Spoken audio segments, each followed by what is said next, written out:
¿Se acuerdan de eso o no? Por lo tanto, numéricamente, los miligramos por litro, en el caso de nuestra muestra, es numéricamente igual a las partes por millón. ¿Están ustedes de acuerdo? ¿Sí o no? ¿O ya no se acuerdan de la clase pasada? ¿Sí? Aquí les vamos a poner la diapositiva por si su memoria es volátil, como la mía. ¿Dónde quedó? Ni me acuerdo. Ahí está la clasificación. Por ahí dijimos algo así. Aquí está, ¿no? La relación masa-masa, partes por millón. Aquí vimos algunos ejemplos. Si ustedes lo recuerdan, la famosa clasificación. La relación entre molaridad y molalidad. Y diversos ejemplos.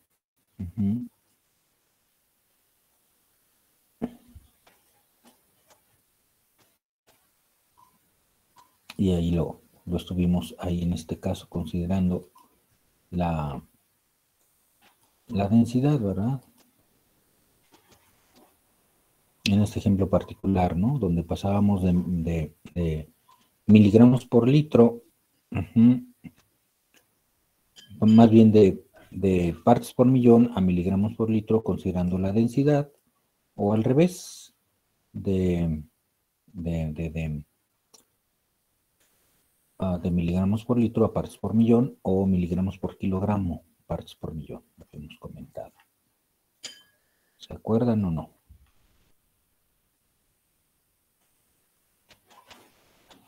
Buscar 8000. ¿Cómo que no hemos encontrado? Bueno, olvidémoslo.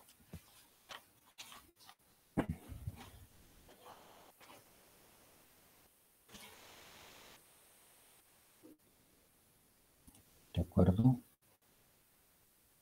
Bueno, esto no lo hemos visto. Entonces, a partir de estos miligramos por litro y teniendo en cuenta el peso fórmula para el calcio, magnesio, potasio, sodio, bicarbonatos, carbonatos, sulfatos y cloruros, determinamos la concentración en gramos por mol. ¿Sí? ¿De acuerdo? Y su peso equivalente. Esta viene de la tabla periódica, gramos por mol, ¿de acuerdo? Es decir, la masa del calcio. La masa de calcio en gramos, referida a un mol. Es decir, un mol de calcio tiene una masa de 40.078, un mol de magnesio tiene una masa de 24.305, un mol de sodio tiene una masa de 22.98976, una mol de potasio tiene una masa de 39.0983, una mol de bicarbonato tiene una masa de 61.01684, una mol de carbonatos tiene una masa de 60.0089 gramos, una mol de sulfato del ion sulfato tiene una masa de 96.0626 y una mol de ion cloro o cloruro, el ion cloro se llama cloruro, tiene una mol de eso, una masa de 35.4453. ¿Están ustedes de acuerdo? Esto lo obtuvimos con esta tabla periódica. ¿Sí? Todo lo calculamos, según recuerdo la clase pasada, y aplicamos, ¿sí? Tuvimos en cuenta la carga del ion. El calcio tiene una carga de 2, el magnesio de 2, el sodio de 1, potasio de 1, positivos todos. El bicarbonato de -1, el carbonato de -2, sulfatos de -2, cloruros de -1. Y esa es necesario conocerla porque aplicamos la fórmula del peso equivalente en gramo por equivalente. Y con eso obtuvimos la normalidad, que es una concentración, ¿verdad? Una concentración en términos de peso equivalente. Y obtuvimos ahí que la masa de la sustancia en gramos dividida entre el peso equivalente en gramo por equivalente sobre litro. Esto es igual a la masa de la sustancia en gramos multiplicada por el carga del ion y dividida entre el peso molecular en gramo mol y todo por litro. Las unidades son equivalente por litro. Entonces, lo que nosotros hicimos, esta masa de 23, en el caso del calcio, esta masa de 23 miligramos la multiplicamos por 2, que es la carga del ion, y después, ¿qué hicimos? Bueno, lo dividimos entre el peso molecular, es decir, 40.078 gramos por mol, y todo eso contenido en 1 litro, desde luego, en 1 litro de solución, y nos dio el resultado en equivalente por litro, pero aquí hicimos un una equivalencia, sí, una equivalencia, no lo trabajamos en gramos, sino lo trabajamos en miligramos y en miligramos por milimol. Este peso o esa masa molecular atómica, como se quiera considerar, de 40.078 gramos por mol es igual a 40.078 miligramos por milimol. ¿Están ustedes de acuerdo? Sí, ¿verdad? Todo lo multiplicamos, lo dividimos entre mil y queda numéricamente igual. Y por eso el resultado es 1.14776 miliequivalentes por litro. Ese es el resultado. Lo mismo para la normalidad de miligramos, de magnesio, de miligramos. Magnesio, utilizamos los datos correspondientes, la masa, 4.7 miligramos, ya sabemos todo que está en litros por litro, sí, aquí está. Lo multiplicamos por la carga del ion, y lo dividimos por la masa molecular, la masa atómica, en miligramos por milimol. El resultado, miliequivalentes por litro. Es muy importante hacerlo notar.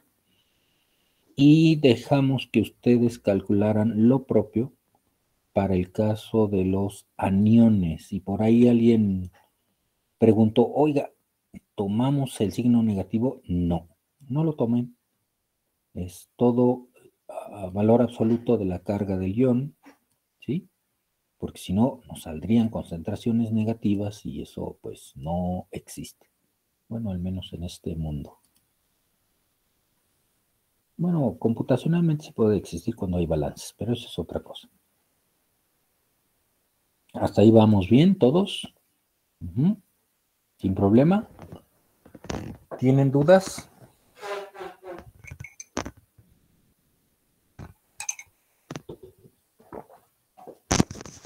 Es un repaso de la clase anterior. ¿Tienen dudas? ¿Andan por ahí o ya se fueron?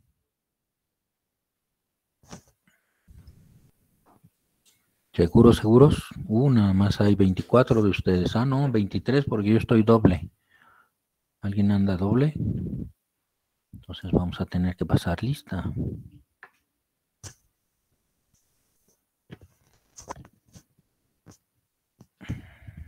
¿Dudas? ¿Podemos continuar? Sí, profe. Sí, porque vamos a ver pues el caso práctico de todo esto. Vamos a terminar esta parte de hidrogeoquímica y vamos a regresar a hidráulica para ver cosas más interesantes también. Porque lo que se trata de esta materia son tres cosas muy interesantes, ¿eh? Uno es la interacción del agua con el material mineral y la otra es cómo fluye, las leyes que rigen el flujo del agua subterránea a través del medio poroso. Podemos ver algo de fracturado también. Entonces vamos a combinar las dos. Las dos son complementos de un solo fenómeno. Y el fenómeno es el flujo de aguas subterráneas en el medio poroso fracturado y las interacciones químicas que tiene con los minerales que constituyen las paredes de las fracturas o de los poros. Desde luego todos interconectados. Aunque también muchas de esas leyes, sobre todo las de interacción química, también rigen en los poros no interconectados, los aislados, ¿sí? También rigen esas. Vamos a ver. Vamos a continuar entonces. Ya vimos estos ejemplos prácticos y quiero mostrarles algo muy interesante.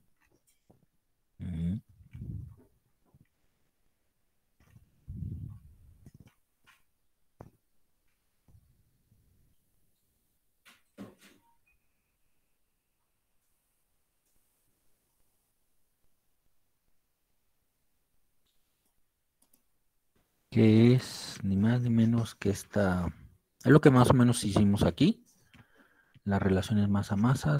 También hay expresiones de un equivalente por millón.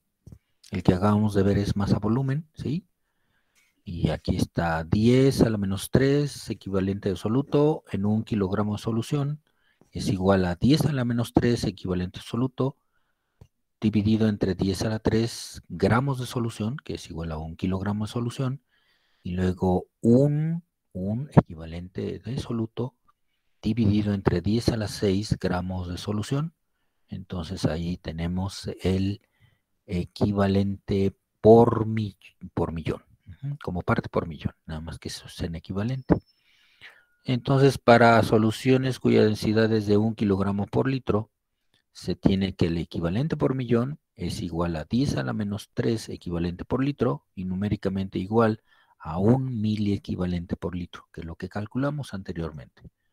¿Están de acuerdo? Todo lo hicimos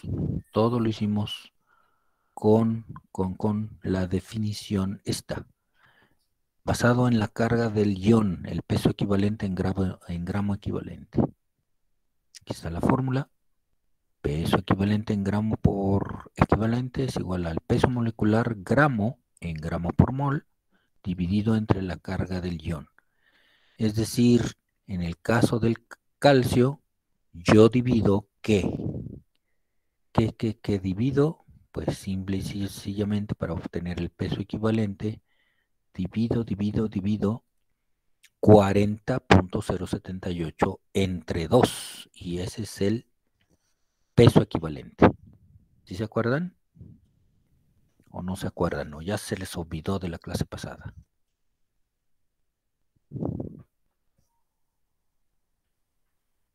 Se me hace que ya se les olvidó porque andan bien callados. Y eso lo hicimos porque, ¿se acuerdan de la matemática de los químicos? La matemática de los químicos nos dice 1 más 2 igual a 1. Es decir, 2 moles de hidrógeno más 1 mol de oxígeno me da 1 mol de molécula de agua. ¿De acuerdo? Y habíamos puesto el ejemplo ¿cuál tú? Ah, el cloruro de calcio. ¿Se acuerdan del cloruro de calcio? Sí, cómo no. Ah, bueno. Entonces, quiere decir que yo necesito dos iones cloro, o sea, dos moles de cloruros para combinarla con 1 mol de calcio. ¿Están ustedes de acuerdo? Pero el químico piensa al revés. Dice, no, yo necesito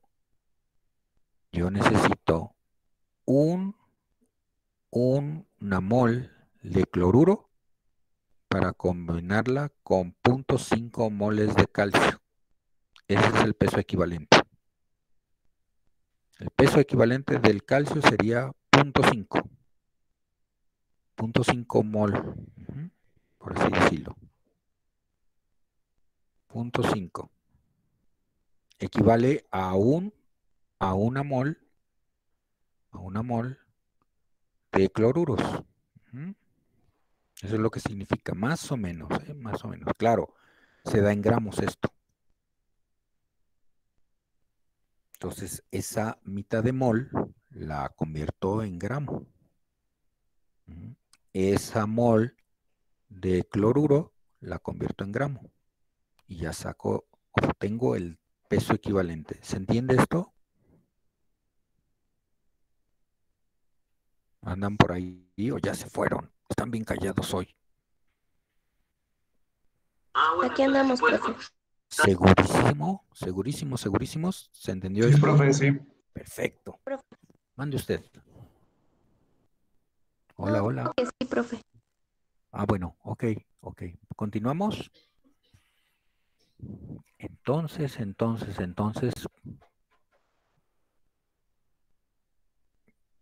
vamos a ver fenómenos. Y los hay muchos. Resulta ser que se ha hecho una especie de estadística, ¿sí? Y se han hecho muchos análisis de las aguas naturales y se han detectado dos grandes componentes, los llamados componentes principales. Vamos a darle un zoom a esta tablita. A ver, ahí está mejor. Creo que sí. Bueno, ahí está. Qué caray, ya se me fue, pero regresamos, ahí está. Entonces, divididos entre dos tipos de componentes, los principales y las componentes en pequeñas cantidades o ínfimas concentraciones también se puede decir. Esto en la literatura en inglés le denominan trace. Y en la literatura en inglés pueden encontrar los famosos trace metals, que son metales que aparecen en ínfimas concentraciones en las aguas naturales. Claro, un evento contaminante, por ejemplo, derivado ¿de qué? De actividades mineras, podría ser que esas concentraciones de metales en las aguas se elevaran a niveles, pues, preocupantes, desde luego.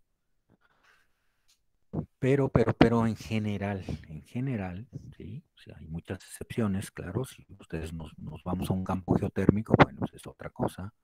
Si nos vamos al agua que extraen las compañías mineras para desagüe, ¿sí? O sea, sus minas, llega un momento en que excavan tan profundo pues, que se encuentran o llegan a la zona saturada. Entonces, para seguir trabajando, extrayendo el mineral de interés, lo que hacen estas compañías es perforar una serie de pozos y extraen el agua para que los niveles, el nivel freático, en su caso, generalmente es freático, disminuya, si se abata, y por lo tanto puedan sequen esas porciones donde de interés, para que estas compañías extraigan el material, ¿verdad? Entonces, muchas de esas aguas, como han estado en contacto por mucho tiempo, muchísimos años con minerales, pues pueden tener contenidos de ciertos metales en concentraciones relativamente altas si se considera el uso y consumo del agua para abastecimiento público urbano, ¿verdad? Bueno, entonces, pero regresando a nuestra tabla, aquí tenemos dos tipos de componentes, los principales y los en pequeñas cantidades. Estos componentes principales son más fáciles y más baratos de determinar en términos de concentración.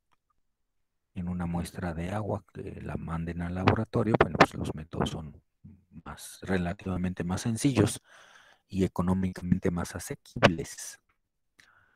Y están, si ustedes observan del lado derecho, están como clasificados en potencias de 10.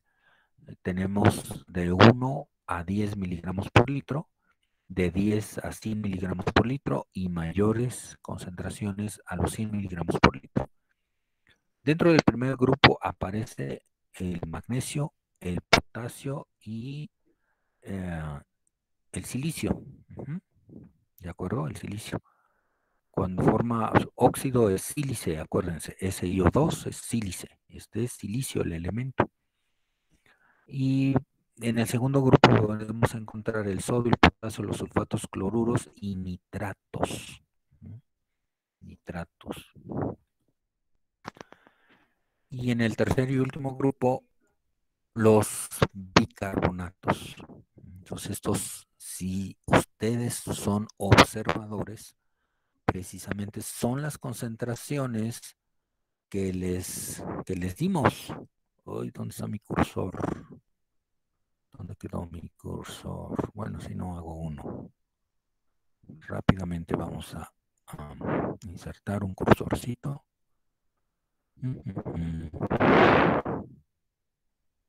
A ver, cursor. Conviértete en rojito.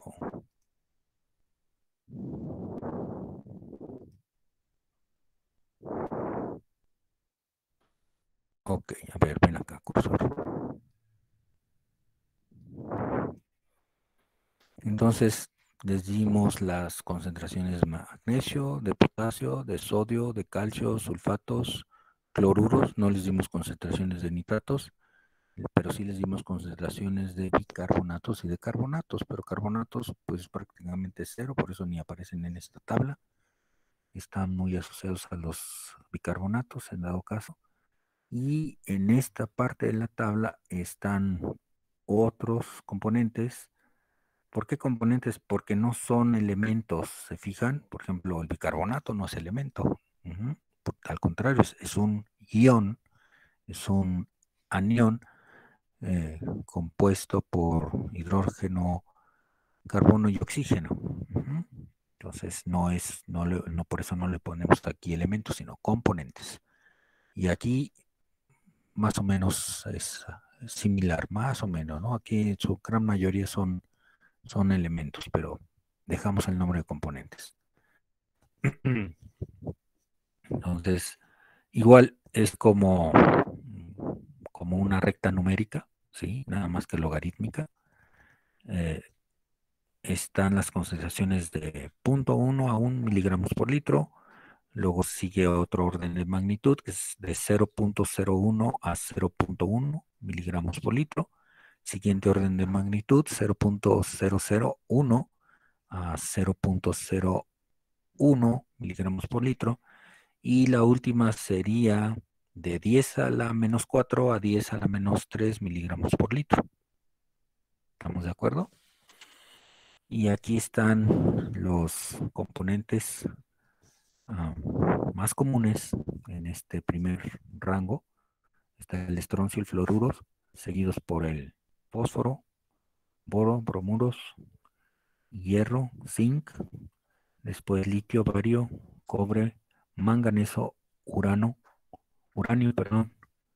yodo, y por último todos estos, ¿no? Rubidio, lantanio, vanadio, selenio, arsénico, cadmio, cobalto, níquel, cromo, plomo, aluminio y este es iterbio, creo.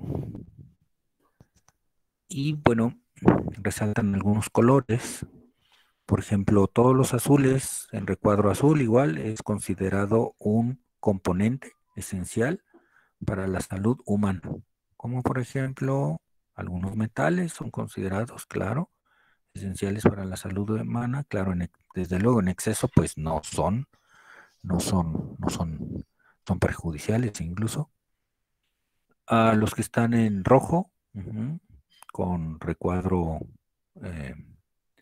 discontinuo, en línea discontinua, probablemente no son esenciales para la salud. Probablemente. En el caso de las letras en verde, negritas, no es esencial, se considera que es esencial. Y los que tienen asterisco, bueno, son tóxicos o no deseables en cantidades excesivas. Y de eso, pues hay varios, ¿no? Varios de ellos, ¿no? Los sulfatos, el sodio, el potasio, los fluoruros, el hierro, cromo, níquel, selenio, manganeso, todos son, y no se diga uranio, ¿sí? No son deseables, ¿sí? En cantidades excesivas.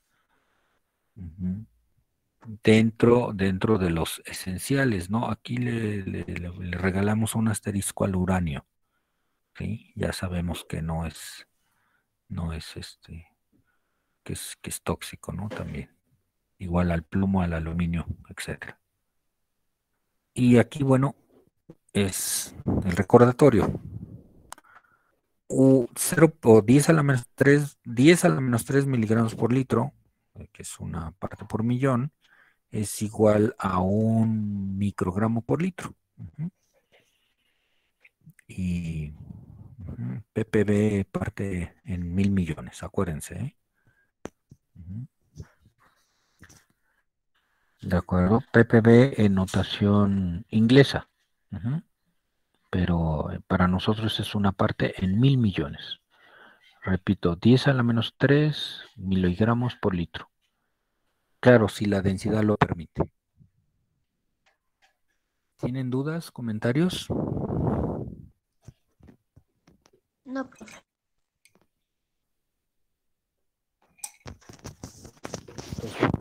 Entonces, estos son los componentes a los cuales nosotros pues, nos vamos a,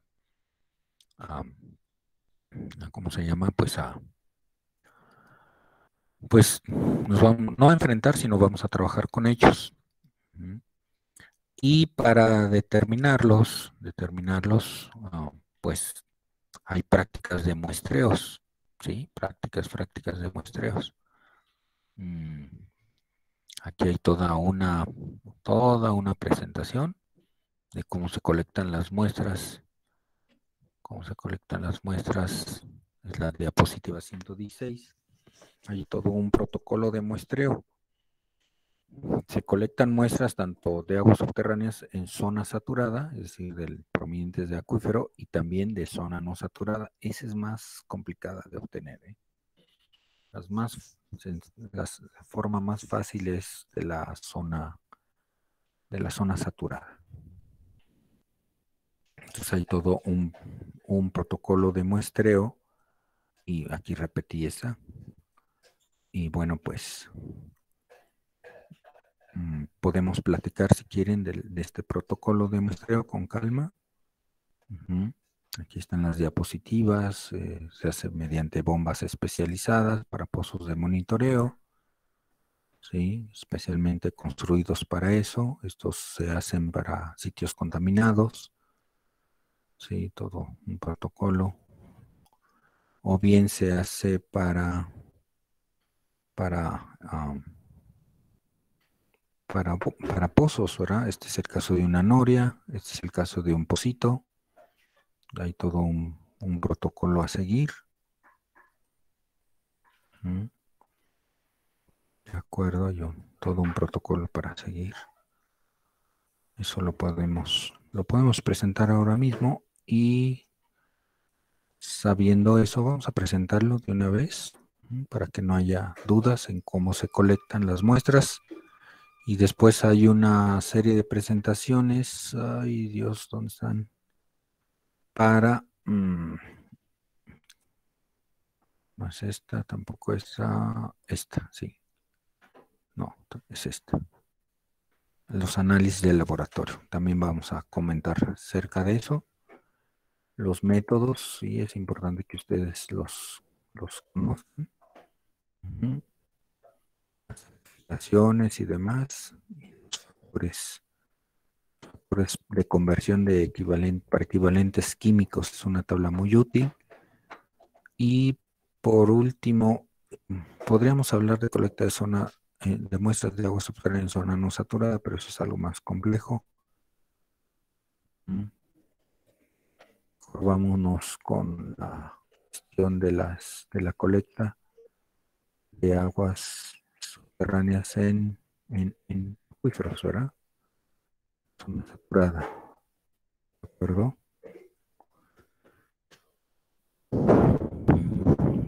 Pero permítame, ¿puedo hacer una pausita de 5 minutitos y regreso? Sí, profe. Gracias, gracias.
Ya regresamos. Muchas gracias por su paciencia. Creo que ya se han unido más personas.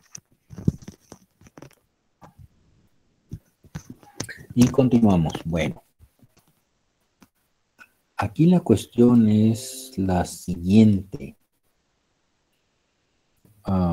¿Para qué colectamos muestras de agua subterránea en la zona no saturada? Bueno, primero hay que distinguir dos cuestiones, ¿sí? Una es conocer el resultado de las interacciones del agua con el medio geológico. Y medio geológico entendemos rocas, sedimentos, minerales. Entonces, esa interacción nos va a dar como resultado unas características hidrogeoquímicas de las aguas subterráneas, de las aguas que circulan a través del medio poroso o a través del medio fracturado o la combinación de ambos. Y la otra es conocer su calidad. ¿Cómo que su calidad? Sí, sí, sí. Su aptitud. ¿Cómo que su aptitud? ¿Apta para qué? Apta para el uso de nosotros. Sí, puedes, entonces ahí entran los diferentes usos o el diferente aprovechamiento del agua. Puede ser esta destinada para uso y consumo humano, puede ser destinada para irrigación, puede ser destinada para el consumo de aves, de animales y de ganado en general. También puede ser utilizada para fines industriales, ¿de acuerdo? Entonces, una cosa es el estudio, ¿sí? El estudio, la caracterización del resultado de las interacciones del agua con el medio geológico, y la otra es la aptitud de esas aguas para el uso de la humanidad, ¿sí? Y esos son los principales usos. Incluso también, ¿por qué no podríamos incluir el uso piscícola? Desde luego, no se nos escapa. Y otros usos futuros que se le den, ¿verdad? Entonces, para eso debemos de conocer pues, las concentraciones, las características físico-químicas del agua subterránea. ¿Tienen duda? ¿Se acuerdan de las simulaciones que les presenté de contaminación? ¿O no se acuerdan? El caso de un río, ¿sí? ¿Se acuerdan o no se acuerdan? No, ya se les olvidó. No, sí nos acordamos. ¿Se acuerdan o no? No se escuchó. No, sí nos acordamos, profe. Ah, sí, perfecto. Gracias, gracias. Entonces, pues, no nada más interesa la aptitud natural o la hidrogeoquímica natural de las aguas subterráneas, sino también debemos de estudiar o debemos de evaluar cómo estas han sido afectadas por actividades antropogénicas. Y bueno, aquí entonces tenemos las fuentes de contaminación en los acuíferos. Y esta clasificación es de acuerdo a al sitio de ubicación, la ubicación, vaya, de esas fuentes. Unas las tenemos sobre el terreno, otras debajo del terreno, pero sobre el nivel freático, y otras más las tenemos por debajo del nivel freático, o sea, ya dentro del acuífero en sí. Las que tenemos sobre el terreno incluyen la infiltración de aguas residuales, el almacenamiento de sustancias tóxicas, los derrames accidentales de las mismas y la acumulación de desechos sólidos o líquidos. Ejemplos, hay muchos. Las que están por debajo del terreno, pero por encima del nivel freático, fosas sépticas, fugas en sistemas de agua potable y alcantarillado, norias y pozos someros, donde arrojan desechos, desde luego, fugas en tanques de almacenamiento, y estos están enterrados. El caso típico, tanques de gasolina, que presentan fugas porque pues, no se les ha dado el debido mantenimiento, se corroen y entonces aparecen esas fugas y por gravedad pues van a dar ahí a la zona saturada, ¿verdad? Y las que están en el acuífero, sí, por debajo del nivel freático, pozos de absorción o de inyección, donde pues se arrojan o se inyectan las aguas residuales, actividades mineras, las habíamos comentado, y pozos abandonados, donde pues echan desperdicios, arrojan desperdicios. Esos pozos pueden ser de agua potable, pueden ser petroleros, pueden ser mineros, etc. Entonces, por eso es importante el monitoreo de la calidad del agua subterránea. Y este es un diagrama muy burdo, pero muy ilustrativo. Aquí están algunas cuestiones de actividades antropogénicas y de ciudades, pues las infiltraciones de aguas residuales. En el caso de la agricultura, pues la infiltración de lixiviados, de plaguicidas, en fin, de fertilizantes, plaguicidas, y esas infiltraciones pues lógicamente van a dar al acuífero, más si este acuífero es libre, no tiene una capa protectora como los confinados, una capa protectora de relativamente baja permeabilidad, como es el caso de los acuíferos confinados. Entonces el flujo de agua subterránea puede provocar pues, el transporte, ¿sí?, de esos contaminantes, y pueden tener como destino el ser captados por aprovechamiento, ¿sí? En este caso pozos de abastecimiento, ¿sí?, pozos de producción con fines de público urbano, agrícolas, industriales, etcétera.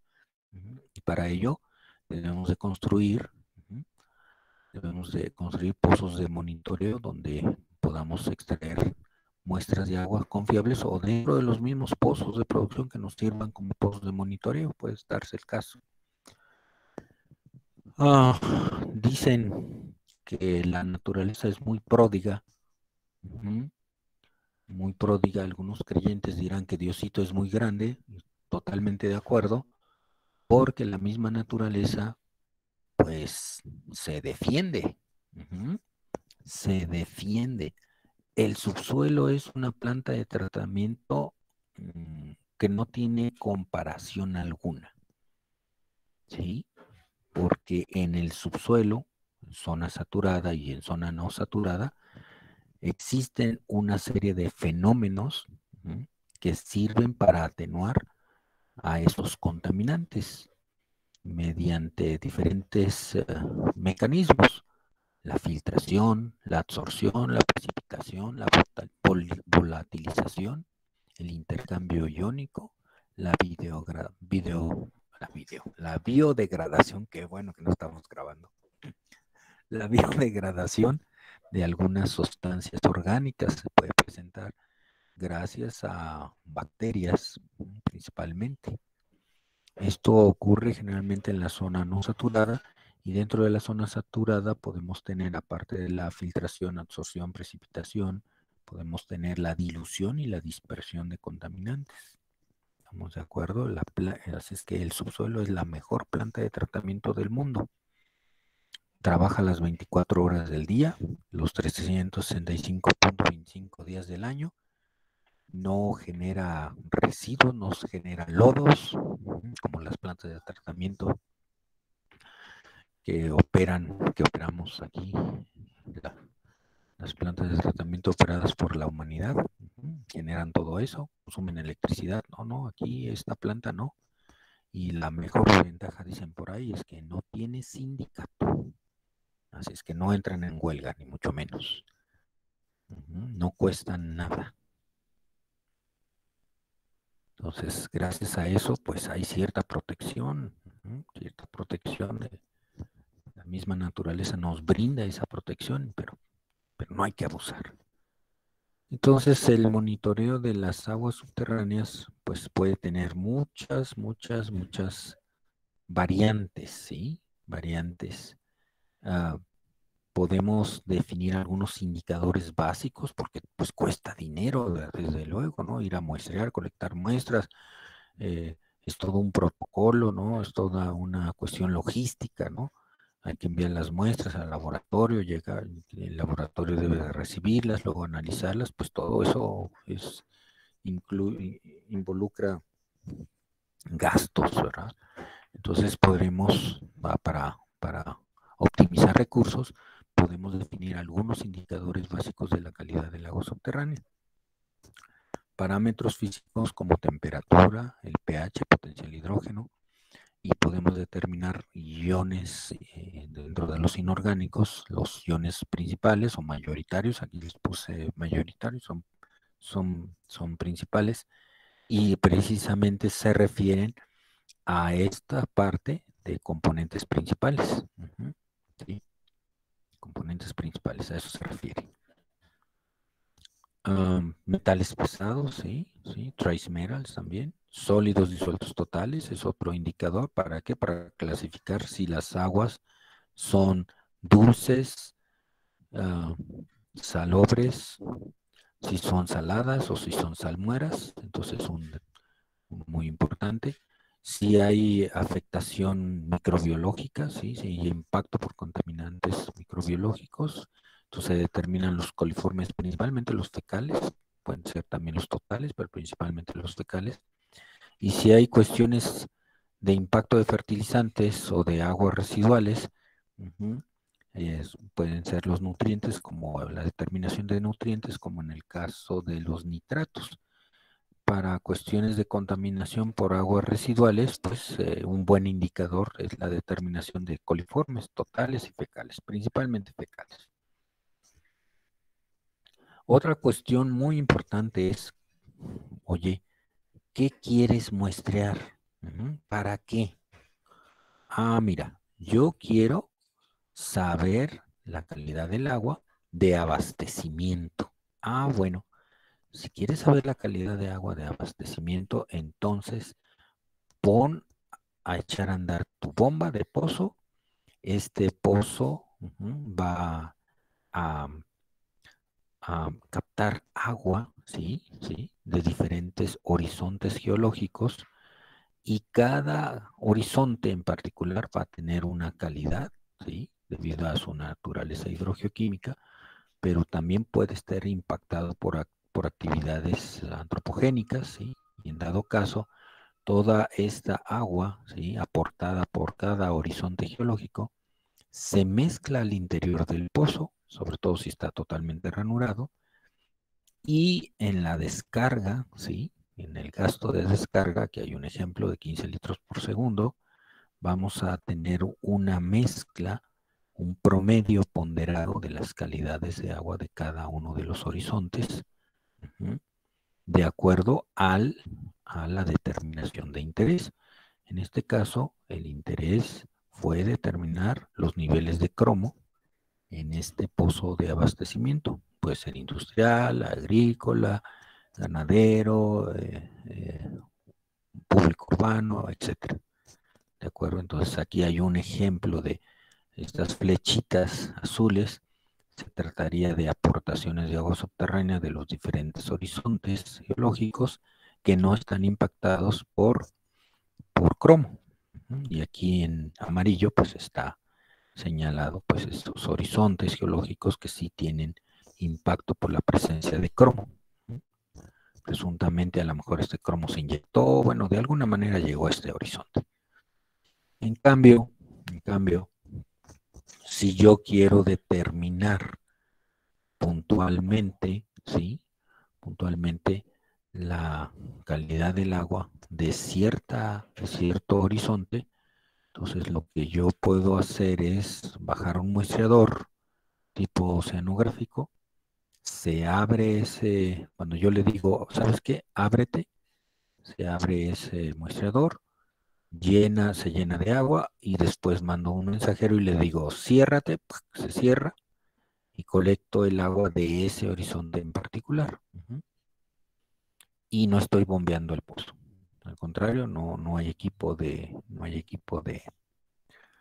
bombeo en el pozo, sino que se me quedaría atrapado el muestreador, ¿verdad? Entonces, gracias a eso, yo podría obtener una calidad del agua, ¿sí? Eh, puntual, de cierta profundidad, de cierta posición, estratigráfica incluso, y la mando a determinar al laboratorio. Y bueno, aquí es este ejemplo, nos marca una concentración de 12 miligramos de cromo, contrastante con el 2.3, pero esta concentración está diluida por las aportaciones de los diferentes horizontes geológicos que no están afectados por este contaminante. ¿Queda claro esto?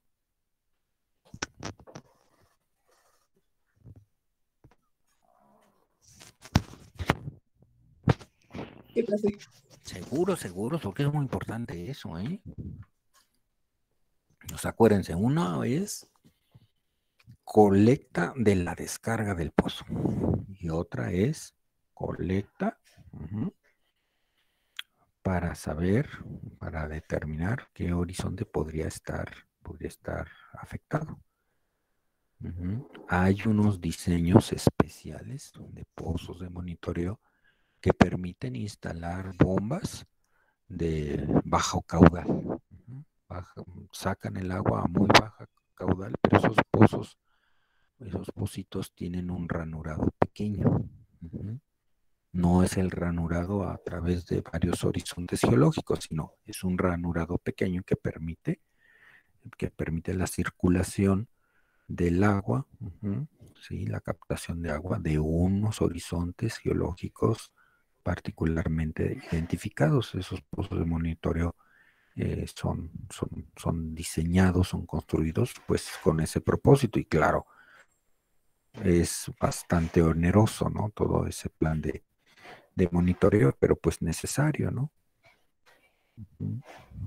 ¿Se entendió? Sí. Entonces, aquí hay componentes, regreso con los componentes inorgánicos principales en pequeñas cantidades del agua subterránea, pero adicionalmente a esos podemos tener otros. Estos pueden ocurrir de manera natural.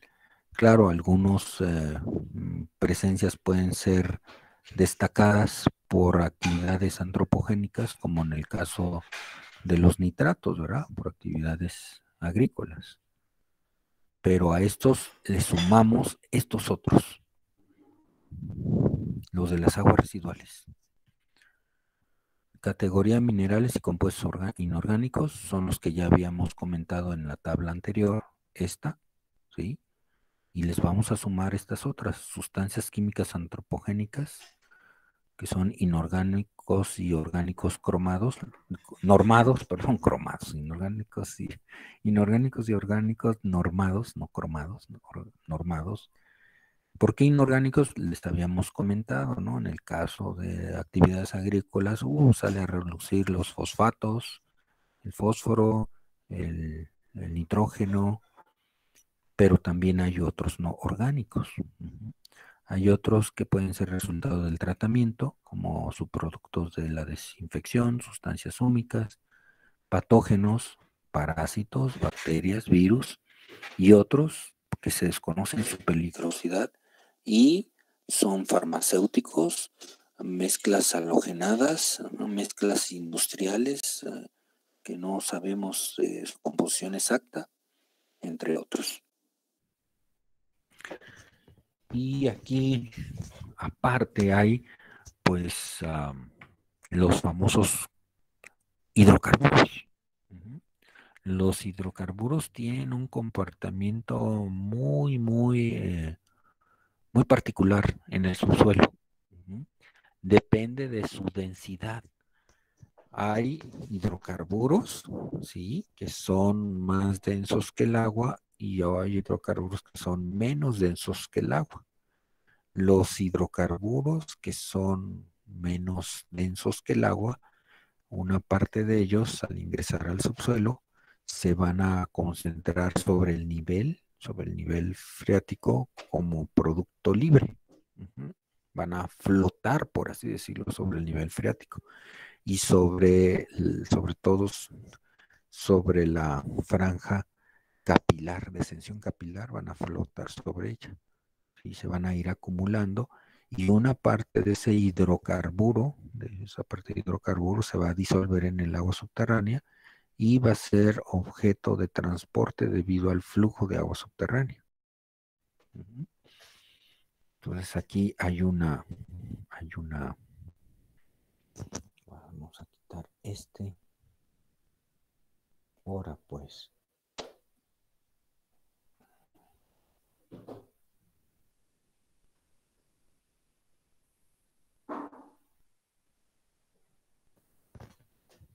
Ya, luego lo rescatamos. A lo mejor lo cortamos, ¿va?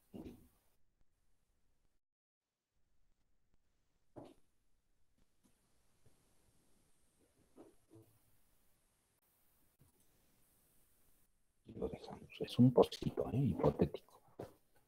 Bueno, entonces aquí tenemos el caso de la superficie del terreno, un corte, se trata de un acuífero libre, aquí es la zona no saturada, aquí esta es el espesor de la franja de ascensión capilar, por debajo tenemos el acuífero, zona no saturada, se trata de un acuífero libre. Aquí hubo un derrame de gasolina desde la superficie del terreno y esa gasolina por gravedad pues se fue infiltrando en la zona no saturada, en la zona bajosa, y aquí, bueno, pues hubo volatilización. Uh-huh, y ese hidrocarburo se fue impregnando, uh-huh, impregnando.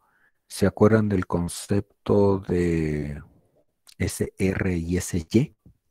¿O no se acuerdan? SR, ¿qué es? Vino en el examen. Es SR. A ver, si no, vamos a despertar, amigos. Vamos a ir, a ver, a ver, a ver. ¿Quién anda por ahí? Ya te vi, Moisés Vera García. ¿Andas por ahí o no? Hola, hola. ¿Qué es SR?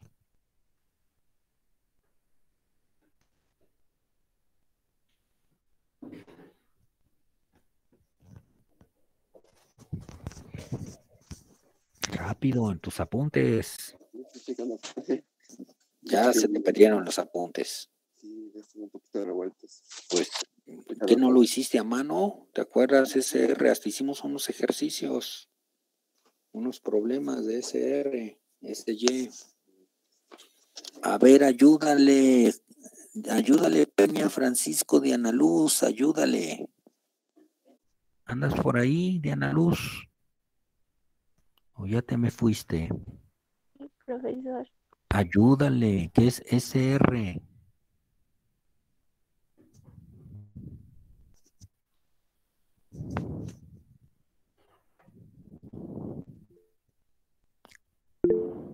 ¿Cómo que estroncio tú? Está buena esa, pero aparte de estroncio tú. A ver, Fabiola Baraja Sierra, ayúdale. Ayúdalos. Ya no se acuerdan esos amigos, no saben ni qué es SY. ¿Quién sabe qué es eso? ¿Qué es SR, SY?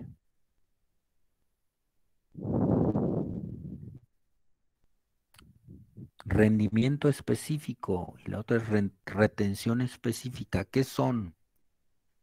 ¿Cuál es la definición?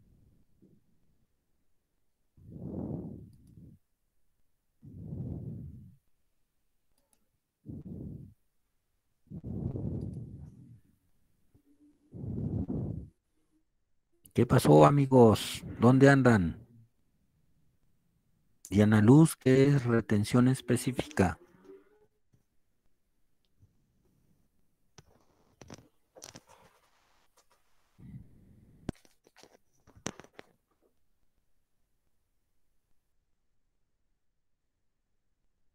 Es la porción de agua que es retenida, ¿no?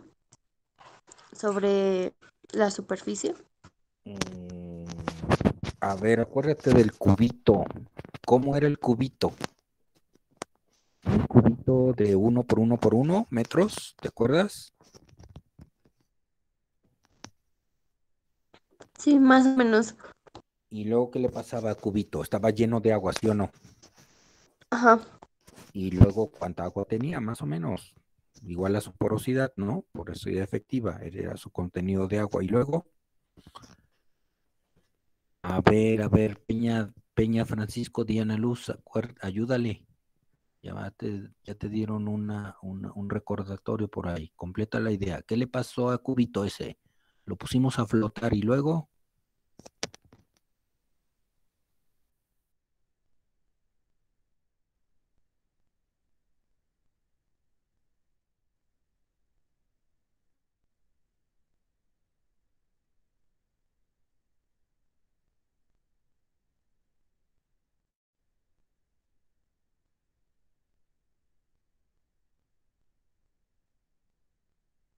Empezó a retener agua.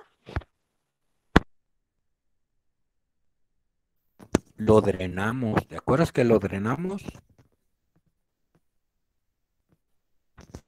Y hasta le pusimos una banderita abajo. ¿Te acuerdas de eso? Sí, profesor. A ver, te va a ayudar Itzel Martínez. ¿Andas por ahí o ya te fuiste?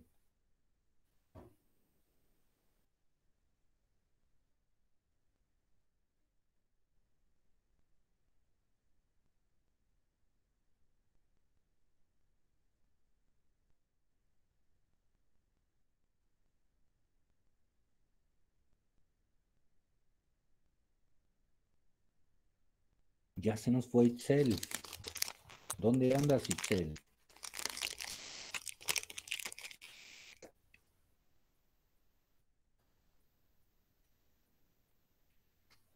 No, profe, es que no prendí a mi micrófono, perdón. Ah, con razón. A ver, dinos. Aquí ando, aquí ando.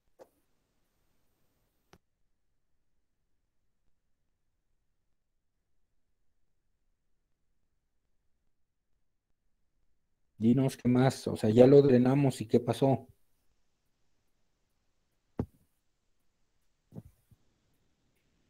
¿Cómo se llama el agua que recogimos en la bandeja?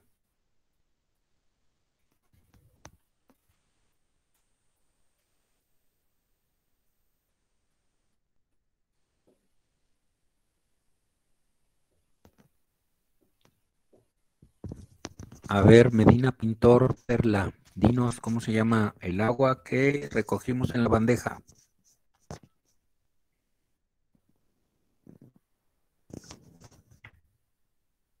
¿Me escuchas, Perla? Perla Medina.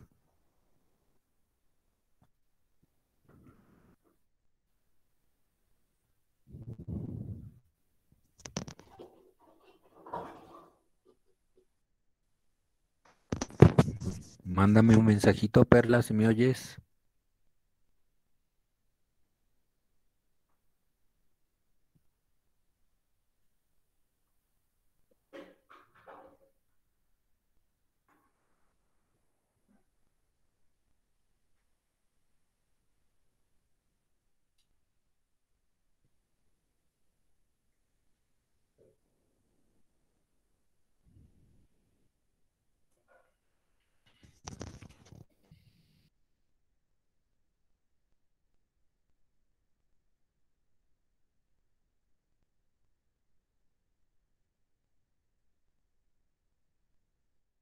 ¿Andan por ahí o ya se fueron? Aquí estamos, profe. Pero ¿por qué no me contestan? ¿Cómo se llama al agua, a la parte del agua que recogieron en la bandeja y cómo se llama al agua que quedó retenida cuando se drenó el agua del cubito flotante? El agua que pasa, bueno, que queda en la bandeja es el rendimiento específico, ¿no, profe? Muy bien. Y ¿Y el el agua que otro? se queda es la retención específica. Exactamente. Ahora hágame un favor. Imagínese que en vez de cubito lleno de agua, hay cubito lleno de hidrocarburo. ¿Habrá retención específica? ¿Habrá rendimiento específico para los hidrocarburos? ¿Sí o no? Yo digo que sí. Claro, muy bien. Si no le preguntamos a los petroleros, porque entonces no sacan todo el petróleo del yacimiento. Siempre va a quedar hidrocarburo. No lo van a recuperar todo. Pues lo mismo pasa en este fenómeno. ¿Qué pasa aquí? Muy sencillo. Resulta ser que aquí hay agua retenida, ¿sí o no? En la zona badosa. ¿Mm? Hay agua retenida. Entonces llega el hidrocarburo y el hidrocarburo, ¿sí?, va a desplazar el aire contenido en los poros, en la zona batosa. Y también, ¿qué va a pasar? Ah, pues ese aire lo va a desplazar y va a llenarse parcialmente, va a saturar esos poros, ¿sí? Esos poros de la zona vatosa, los vamos a tener parcialmente saturados con gasolina. A medida que se infiltra, ¿sí?, que se infiltra la gasolina en el subsuelo, esos poros se van a ir vaciando. Se van a ir vaciando, pero no completamente. Va a quedar agua retenida que ya estaba, ¿sí?, más hidrocarburo retenido que llegó apenas. más se van a volver a llenar de aire, pero ese aire va a ser una mezcla de vapor de hidrocarburo también. ¿Estamos de acuerdo? Porque el hidrocarburo retenido aquí en la zona vadosa se va a ir volatilizando. Entonces, por eso aquí les dice, oye, hay hidrocarburo residual en esta parte. En el resto hay agua residual que ya existía. Y en esta parte hay hidrocarburo residual más el agua residual, ¿sí? Más vapor de hidrocarburo, más el aire que volvió a reemplazar. Uh-huh. ¿Y aquí qué tenemos? Ah, pues tenemos que saturación, ¿sí? Saturación de hidrocarburos en los poros, pero también vamos a tener que agua retenida, ¿sí? Agua inmóvil. Uh-huh. Este hidrocarburo desplazó el agua que estaba saturando estos poros. Uh-huh. Estos poros que forman que parte de la zona de ascensión capilar.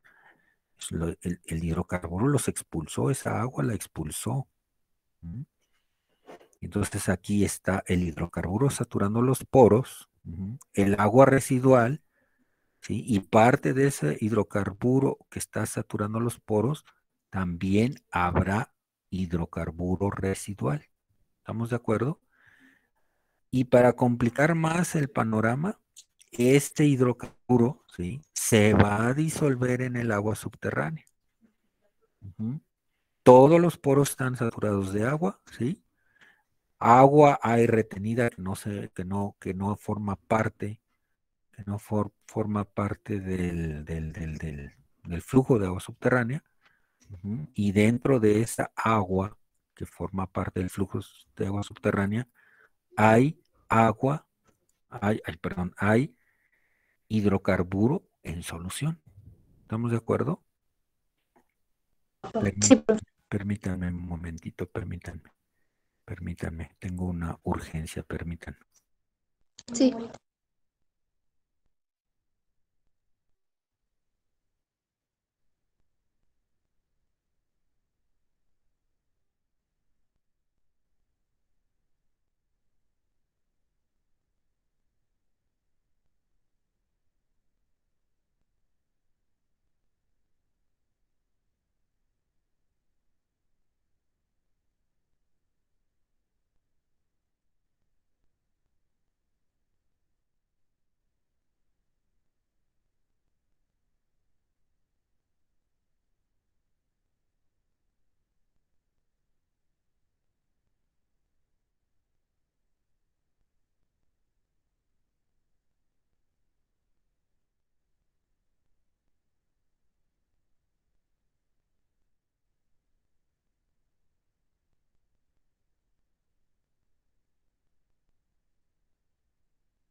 Ya regresé, perdón, tuve una contingencia, pero ya quedó.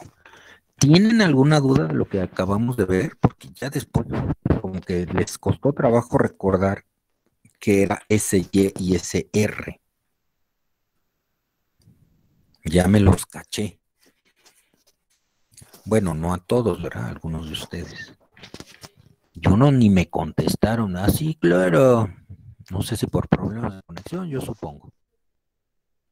Uh-huh. Pero, por ejemplo, Perla Medina Pintor nunca me contestó. ¿Quién sabe si anda con problemas de conexión? O dejó el micrófono y se fue por otro lado. Anda en otro lado. No, es que soy yo, es que se me va el internet por rato. Ah, con razón. Oiga, pues me hubiera puesto un mensajito. Oiga, voy y vengo. Puedo mandar mensaje porque no tenía internet, entonces Oh, qué caray. estoy preguntando que qué dijo porque se me fue como por 20 minutos. No me Hasta diga. para que diga que no le estoy diciendo. Bueno, está muy bien. Está muy bien. No se preocupe, son cosas que pasan tecnológicamente, pues ahí, ¿qué podemos hacer? Pues no podemos más que tener mucha paciencia, ¿de Sí, acuerdo? disculpe. No, no, sin problema, sin problema. ¿Tienen alguna duda? Porque son fenómenos importantes, ¿eh? Esos fenómenos los maneja también los ingenieros petroleros, ¿eh? Nada más que la única diferencia, ¿saben qué? Es que aquí el hidrocarburo no está confinado. Ujú. No está confinado, está libre. Ujú. Está a presión atmosférica su parte superior, definitivamente. Así como el agua tiene su presión atmosférica, a presión atmosférica en el acuífero libre, este manchoncito, esta nata de hidrocarburo, está a presión atmosférica en su parte superior. En el yacimiento petrolero, no, se trata de me van a perdonar el término y a lo mejor los petroleros van a decir, oiga, ¿qué anda diciendo usted? No, no, no, sí, hagan de cuenta que es ¿cómo decirlo? Un acuífero de petróleo, pero confinado. Eso es lo que es un yacimiento petrolero. Un acuífero, entre comillas, de petróleo. Puede ser aceite o gas. Y está confinado, quiere decir, tiene presión. Tiene carga hidráulica por encima de la capa confinante. Pero el petrolero no le gusta hablar de cargas hidráulicas. El petrolero dice, es presión. Ah, bueno, está bien, estamos de acuerdo. Por eso utiliza la definición de Darcy. ¿Se acuerdan de la definición de Darcy? También fue de examen. ¿Sí? Entonces acuérdense de un cubito de 1 centímetro por 1 centímetro por 1 centímetro, y es el flujo de de un fluido con cierta viscosidad, con cierta, ¿sí?, densidad bajo una presión atmosférica, ¿sí?, de diferencia de presión atmosférica, y un flujo, ¿de acuerdo? Un flujo. Más o menos ahí esa es la definición de Darcy.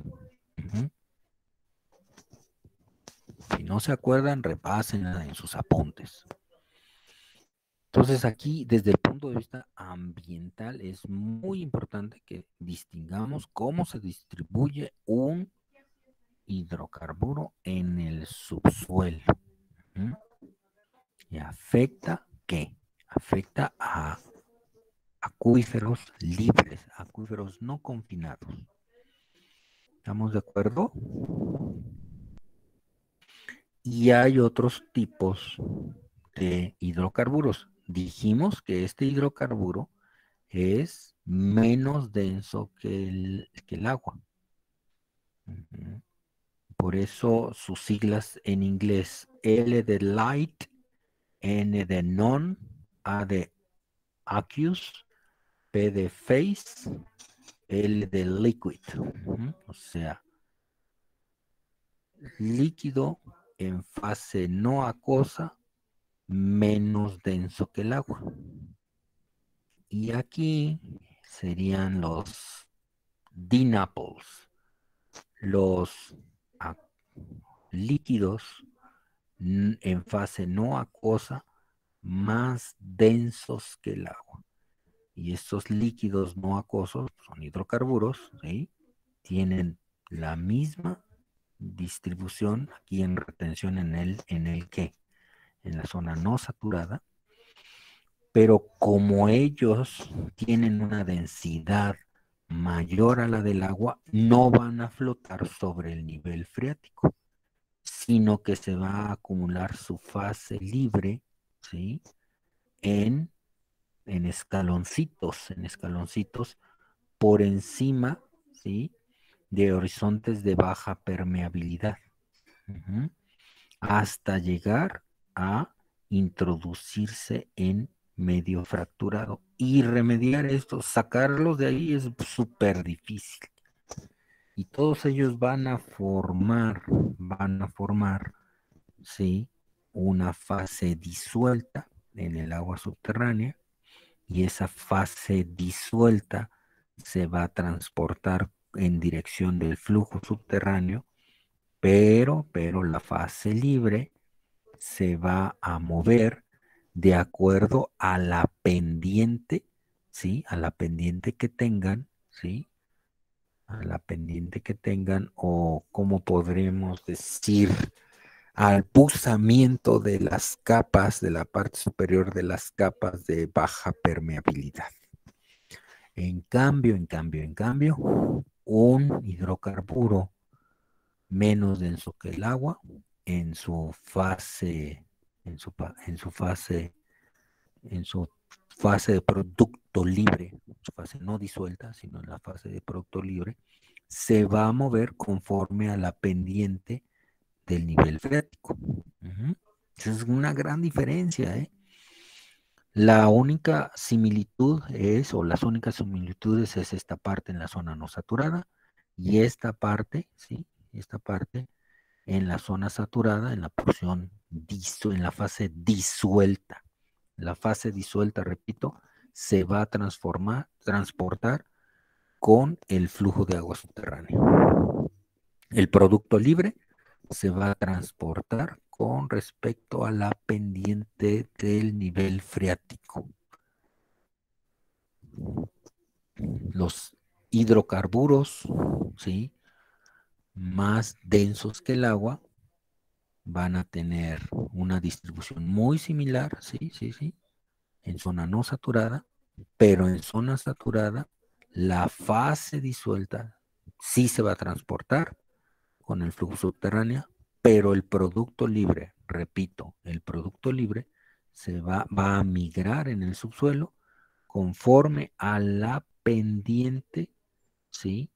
O al buzamiento de las capas, de la parte superior de las capas, repito, de bajas permeabilidades. ¿Dudas, preguntas? ¿Segurísimos que no tienen dudas? ¿O segurísimos que sí tienen dudas? Segurísimos que no tenemos dudas. Sí, bueno, podemos continuar. ¿Sí se entendió este concepto? Sí, profe.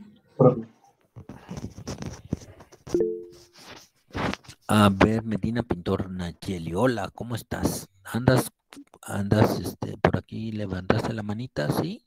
Sí, es Dime, que dime. la de un hidrocarburo menos denso, la fase disueltas, ¿cómo se va a transportar? Es que Con no el me flujo quedó. subterráneo. También Ah, el ¿y la otro, otra parte? También el otro, el más denso, con el flujo subterráneo. Ok, La muchísimas gracias. disuelta. Pero, la fase libre, sí, la fase libre en los LNAPLs, así se dice en inglés, LNAPLs, se van a migrar, siguiendo la pendiente del nivel freático. Ok, muchísimas gracias. Y en los DNAPLs, a ver, dime tú, ¿cómo van a migrar? ¿Cómo va a migrar la fase libre?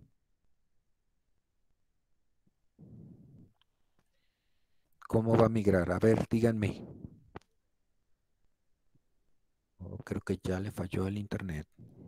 Bueno, alguien me dice por ahí, ayúdenla en lo que se reconecta. A ver quién le ayuda. Que ya se desconectó porque tengo 27. A ver, ayúdanos, Mateo Paulino. Iván, ¿me escuchas? Sí, aquí estoy, pero también lo estoy pensando, profe. Oh, ¿cómo? Si lo acabamos de decir. Ve el dibujito. Que Siguiendo la pendiente de quién o el buzamiento de quién. Dijo que la disuelta se va a transportar siguiendo el flujo subterráneo y la libre Sí. siguiendo la pendiente del nivel freático, ¿no? No, ese es en el Napo. En el Dinapo, más denso que el agua. O sea, sí es cierto, pero para los menos densos. Y para los más densos, siguiendo el buzamiento de las capas que, de la parte superior de las capas que, de baja que.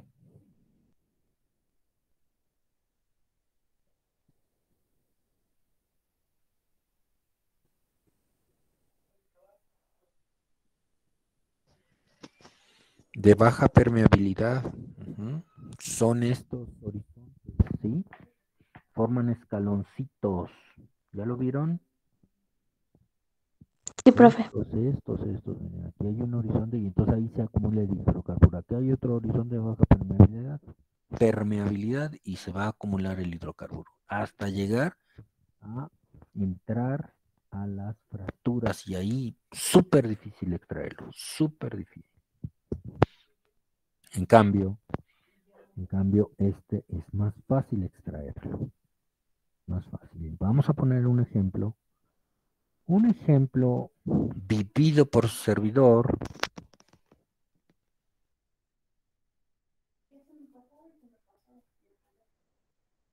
Y, caray, ¿lo moví o qué tú? Sí, lo moví, pero lo vamos a mover acá.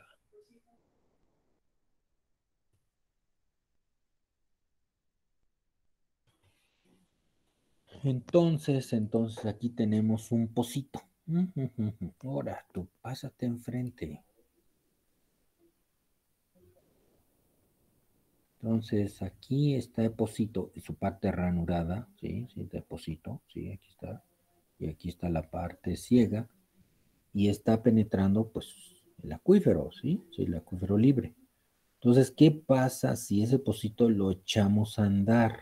O sea, prendemos su bomba, pues ¿va a sacar agua? No, no va a sacar agua. Va a sacar algo. ¿Y qué va a sacar? Pues el contaminante. Hay unas fotos de ese proceso. ¿Dónde están tú? ¿Ya me las desaparecieron? Aquí están las fotos. Entonces, al principio, a ver, vamos a ver el cursor tú.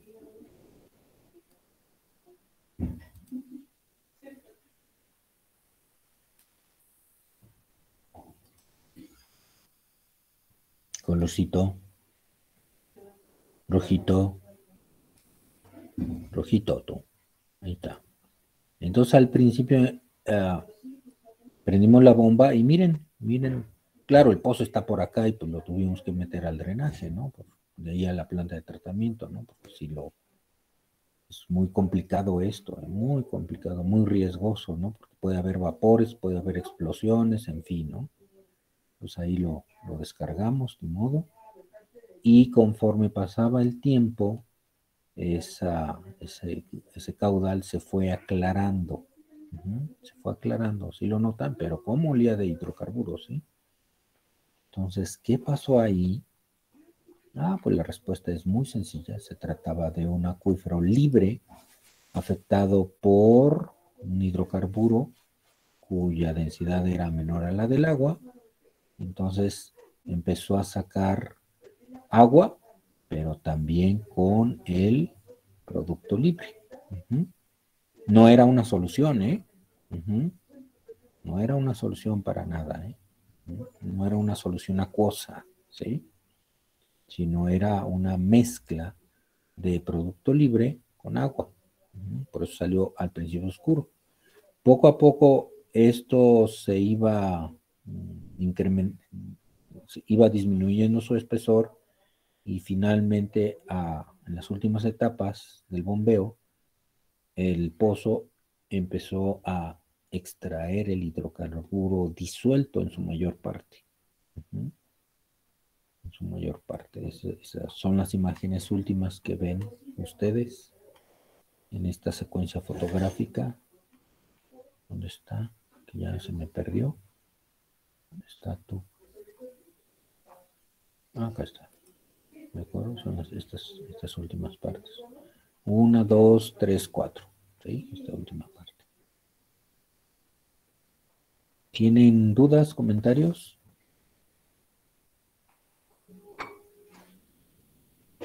No. ¿Seguros? Y estos ejemplos pues, son de la vida real, ¿no? No les estoy inventando, es de la vida real.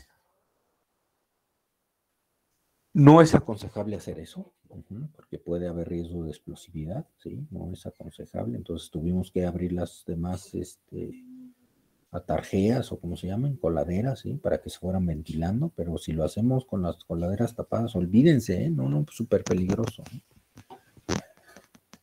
Lo mejor es ponerlo en tambos y mandarlo a confinamiento o a tratamiento. Bueno, entonces existe una norma para la colecta de muestras de agua. Esta es una norma oficial mexicana, ¿sí? Es agua para salud y consumo humano, requisitos sanitarios que se deben cumplir en los sistemas de abastecimiento públicos y privados durante el manejo del agua, procedimientos sanitarios para el muestreo. Entonces, aquí hay una serie de parámetros, ¿sí? ¿Sí? Determinación si cianuros, cloro residual. Una cosa es el cloro residual, ese es un desinfectante, y este es un cloruro, pues que forma una sal. Color, dureza total, fenoles, fluoruros, hidrocarburos aromáticos, benceno, tolueno, etilbenceno y gilenos, metales en general, nitratos, nitritos, nitrógeno amoniacal, olor, pH, otros. Aquí se sigue con otros más. Continúa con plaguicidas. Una cosa son, no vayan a decir pesticidas, eso no existe en español. La palabra, el término correcto es plaguicida. Y se dividen en dos: insecticidas y herbicidas, porque las dos son plagas, pueden constituirse en plagas, ¿verdad? Por eso son plaguicidas. Y en inglés, pest, pues es plaga. Pero pues a alguien se le ocurrió decir pesticidas cuando en inglés son pesticides. Entonces son plaguicidas. Pesticidas, pues no existe el término. Entonces, siguen otros: radiactividad alfa global, beta global, sólidos, sodio, sulfato, sustancias activas al azul de metileno, estos por los detergentes, temperatura, trialometanos, turbiedad, yodo. Entonces aquí hay todo un protocolo de muestreo. Si es tipo de material del envase, o sea, del frasco en donde se colecta la muestra, volumen mínimo, al menos en esta norma está así. Ya hay microanálisis en donde ya no se requiere tanto volumen de muestra, sino muy pequeños. La preservación, ¿sí? Hay que refrigerar en la mayoría de los casos. En otros hay que determinar inmediatamente el parámetro, en caso de la temperatura. En algunos casos habrá que añadir alguna sustancia adicional, principalmente ácidos, ácido clorhídrico, ácido nítrico, para que el pH disminuya a menos del 2, o bien otro tipo de protocolo, por ejemplo, ponerlo en la oscuridad, poner ácido sulfúrico en vez de ácido nítrico, en fin, ¿sí?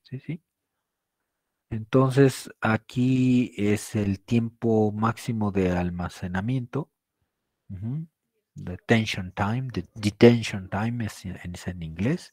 Por ejemplo, los cianuros nada más tienen 24 horas para analizar, cloruros 48 horas, dureza total cuentan el laboratorio con 14 días para analizarlo, si no, ya no es válido.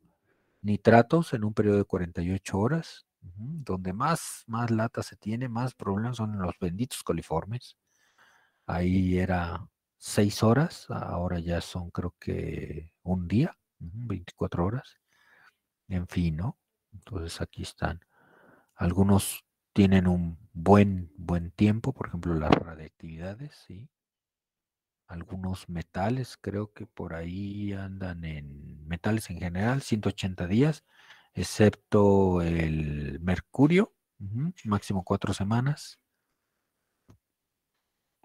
En fin, el pH inmediatamente hay que analizarlo. Y aquí están las claves del tipo de frascos, ¿sí? Algunos P son plásticos, P con encuadrado con ácido nítrico, pH potencial hidrógeno, bueno, este es el otro, no tiene que ver con el frasco. Ese hay que enjuagar el envase de vidrio con solventes orgánicos y debe de tener en su interior una tapa, en el interior de la tapa del envase debe estar recubierta con teflón. Eso es para los orgánicos principalmente, miren, trialometanos. Otros es vidrio ámbar. Otro debe de tener debe ser vidrio enjuagado con ácido nítrico. Otro debe de tener una tapa de politetrafluoroetileno. En fin, ¿estamos de acuerdo? Entonces, ¿tienen dudas? Es todo un protocolo.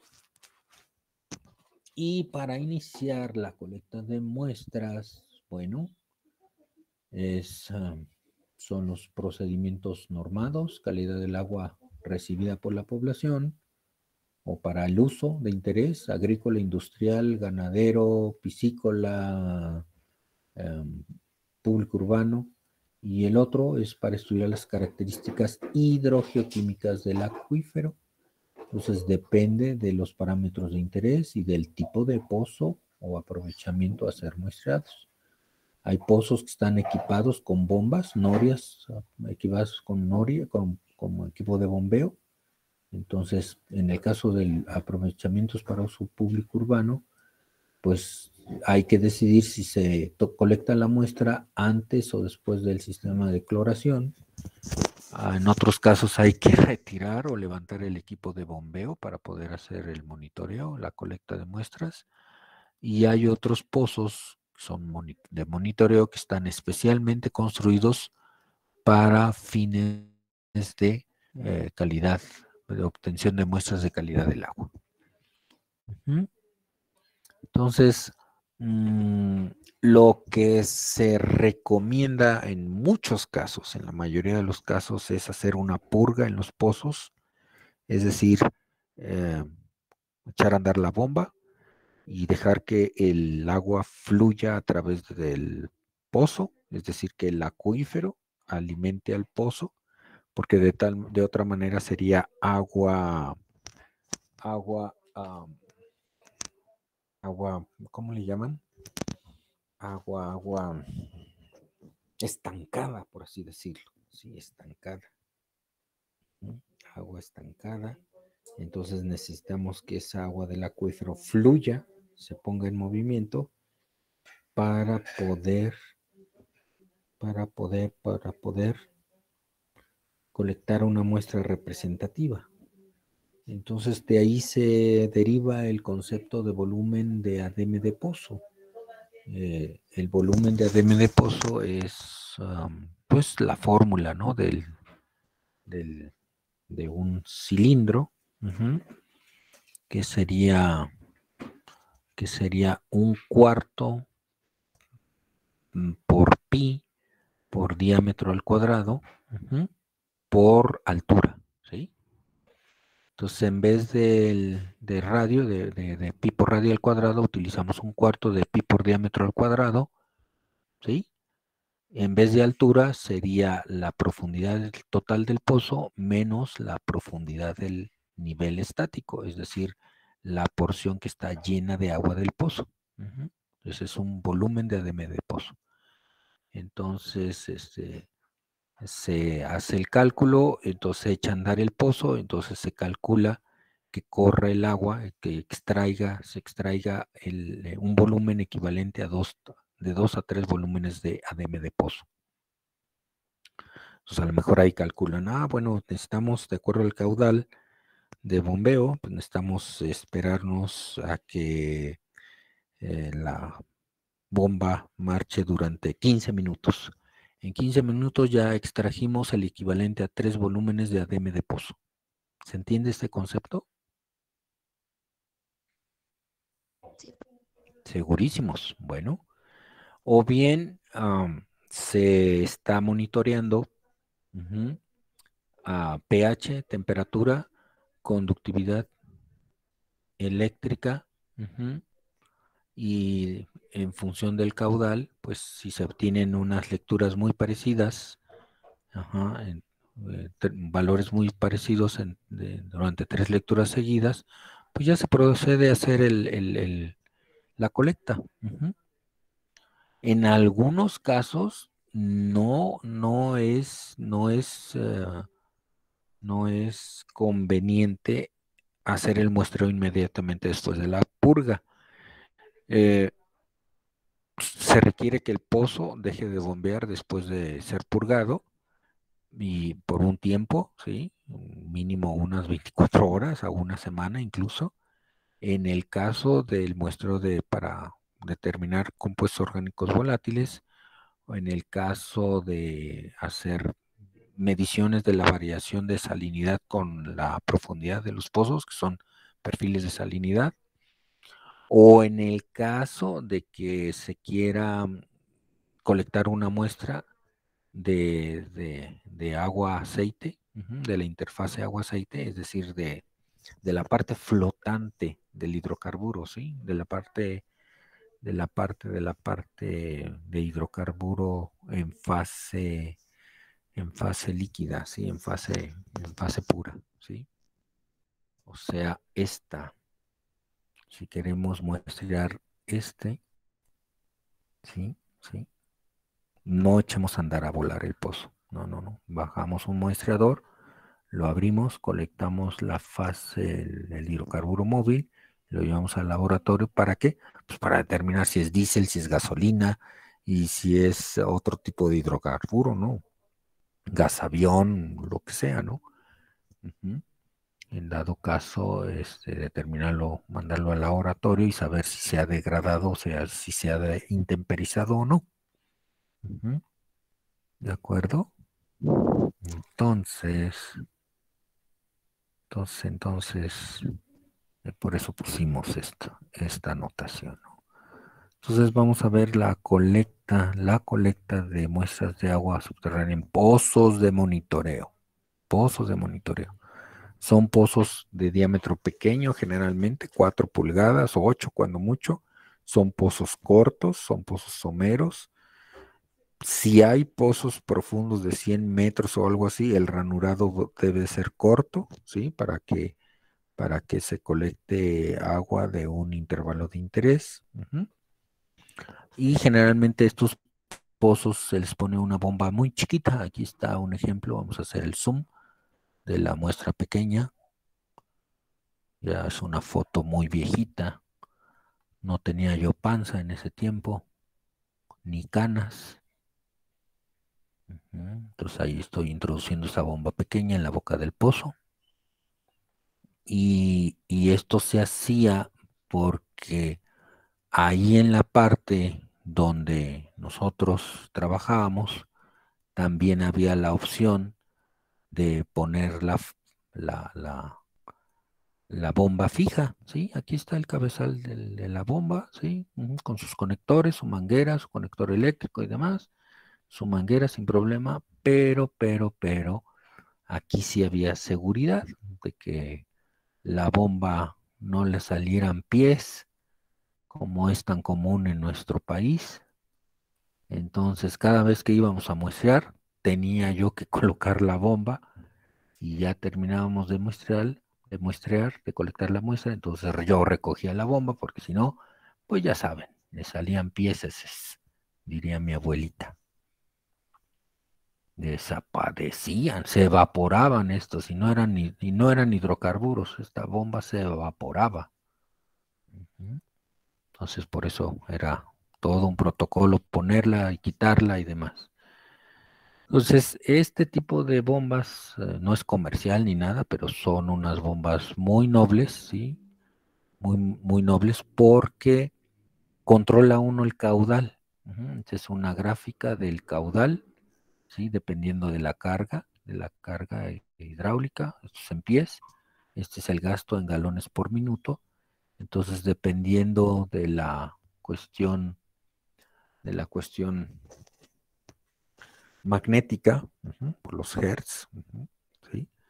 Pues uno podía variar el caudal a gusto.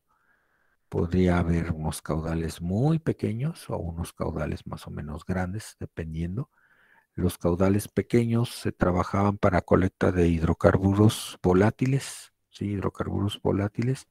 Los caudales ya más o menos grandes, pues era para colectar los diferentes muestras para los distintos parámetros que no fueran hidrocarburos volátiles, metales, iones principales, etcétera. Y en su caso, pues lo primero que había que hacer era determinar, antes de instalar la bomba, una vez construido el pozo, determinar el nivel estático. También en un momento dado, checar si no había producto libre, con este muestreador que le llaman Baylor. El Baylor es un tubito de plástico, de un plástico especial que tiene una canica. Esta canica, en la parte inferior, el tubito está abierto. Entonces, en esa parte interior, el agua, a medida que se introduce el Baylor, este tubito, Bail viene del verbo en inglés achicar, es decir, reducir el agua, el nivel de freático, abatirlo. Entonces estos achicadores o muestreadores Baylor, lo que hacían es, esta canica estaba en la parte inferior y a la hora de ser introducida, llegar al agua, ¿sí? La canica empezaba a flotar, permitiendo la entrada de agua y el llenado del tubo. Y si este nivel de agua por encima tenía hidrocarburo, pues el hidrocarburo ingresaba también y así podíamos obtener una muestra del hidrocarburo en caso de que existiera una fase libre. No fue el caso para este pozo, entonces procedimos pues a colectar el material, ¿sí? El material necesario para la instalación de la bomba y lo puse bien bonito, así con su periquito, sus llaves, sus pinzas, pues, sus cables y demás. Aquí viene la bomba en este carrete. Y ese maletín, el maletín de aquí, sí, el maletín de aquí trae el controlador de flujo. Entonces sacamos la bomba, le pusimos sus conectores, en fin, sí, hicimos los cortes necesarios del cable, de la tubería de descarga muy pequeña, ahí están las conexiones, las conexiones de cables, etcétera, etcétera. Entonces colocamos esos cables conectados al maletín. ¿De acuerdo? Y bueno, ya estábamos listos para bajar la bomba con su tubería de descarga y su cableado eléctrico. Ya procedimos a bajarla y ya la conectamos a esta cajita. Esta cajita va a corriente directa, digo alterna, para accionar la bomba. Aquí está la secuencia de la conexión, en fin. Todo bien. Ahí hay un PDF donde platico todo esto. Yo lo escribí, el PDF, el documento en PDF, y ahí, con toda la descripción de qué, cómo, cuándo, y dónde y a qué hora. Y bueno, ya estamos listos para echar a andar la bomba con este convertidor. Este es un convertidor muy viejito, un controlador de flujo muy viejito, ya hay más pequeños, adaptables. Y bueno, pues recibimos el caudal en una cubeta. Es un hilito de agua el que se ve, porque debe de ser el caudal muy bajo para colectar. Aquí se ve el caudal, la salida del agua. Entonces lo conectamos a un sensor de temperatura, ¿sí?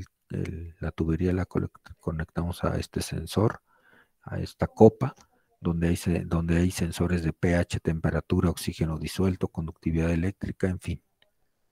¿Sí? Y entonces ahí hay otros equipos un poquito más modernos. Sí, aquí estábamos haciendo las anotaciones respectivas. Y ya después, ¿para qué? Pues para purgar el pozo, ¿no? Ya una vez purgado, pues reducimos el caudal a entre 100 y 200 mililitros por minuto, lo medimos en un vaso de precipitados, y entonces se procedió a colectar muestras para determinación de compuestos orgánicos volátiles. Estas deben de ser aciduladas con ácido clorhídrico hasta un pH menor a 2. Hay todo un protocolo, ¿sí? Estas muestras son frasquitos que les llaman viales muy chiquitos, de 40 mililitros de capacidad y con una tapita que tiene un septo de teflón, ¿sí? Eso se llevan al laboratorio para determinar los hidrocarburos volátiles. Si se hace con una bomba de alto caudal, pues los volátiles, pues, como su nombre lo dice, se volatilizan y a la hora de mandarlos a laboratorios van a decir, todos felices, el pozo no tiene afectación. Ah, sí, pues sí la tiene, porque te los volatilizaste al colectar la muestra. Entonces, por eso es necesario trabajar a caudales muy bajos. Ya después de haber colectado la muestra, pues entonces ahí se incrementa el caudal, se colecta en un frasco ámbar para hidrocarburos totales de petróleo, 1 litro, luego iones principales en botella de polietileno de 1 litro, luego los metales con un filtro de 0.45 micras, ahora es de 0.25. Hay que acidular con ácido nítrico hasta obtener un pH menor a 2. Y bueno, se colectan estas muestras en una hielera, refrigerada a 4 grados Celsius. Y hay que sellarlas, sí, porque esto es cuestión legal también. Sí, hay que sellarlas, ¿no? Porque los responsables de contaminación dicen, no pasa nada, ¿cómo de que no? Pues sellamos, firmamos unos protocolos que se llaman cadena de custodia, se envía esa documentación hasta el laboratorio y el laboratorista recibe y ya el analista rompe esos sellos y proceden al análisis y aún así suceden cosas. Este ya lo habíamos visto, entonces vamos a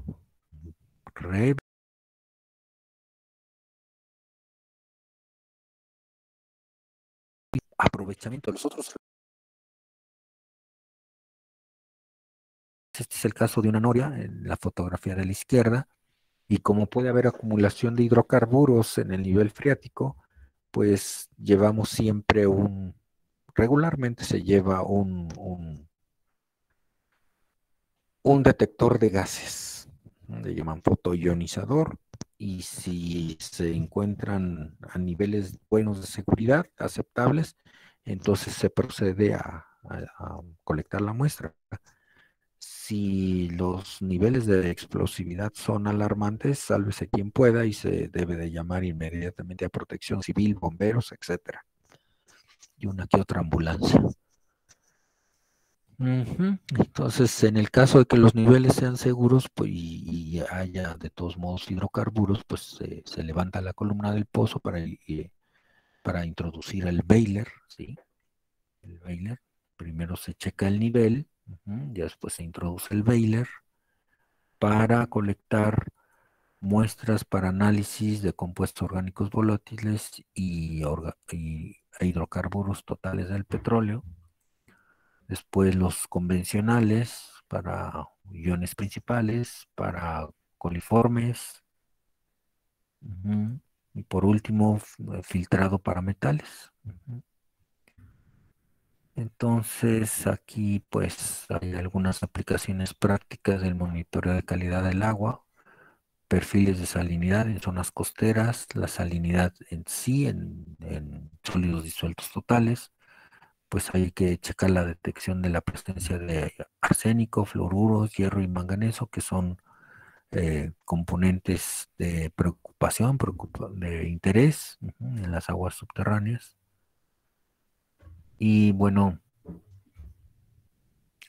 ¿qué se debe hacer cuando estos parámetros salen fuera de norma, que es la norma para consumo uso y consumo humano para aprovechamiento del agua es esta, la modificación a la NOM SSA 1 127 de 1994.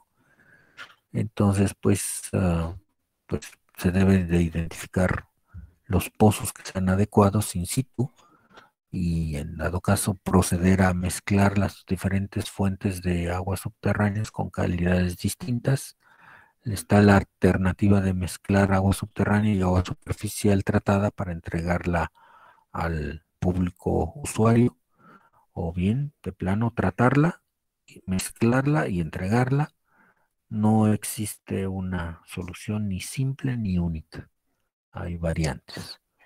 ¿De acuerdo? Entonces pasaríamos al tema de la determinación de análisis de laboratorio. No sin antes preguntar si hay algún comentario, duda, sugerencia y demás. Porque están muy callados.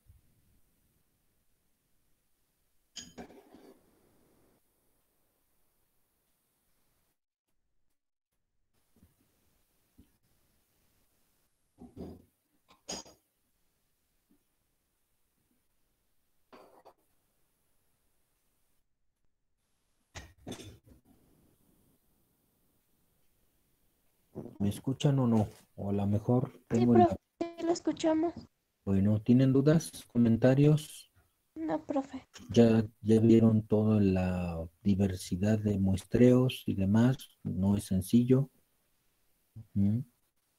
Lo ideal sería hacer unas prácticas, pero pues dado esto es complicado. Por eso preparamos las presentaciones.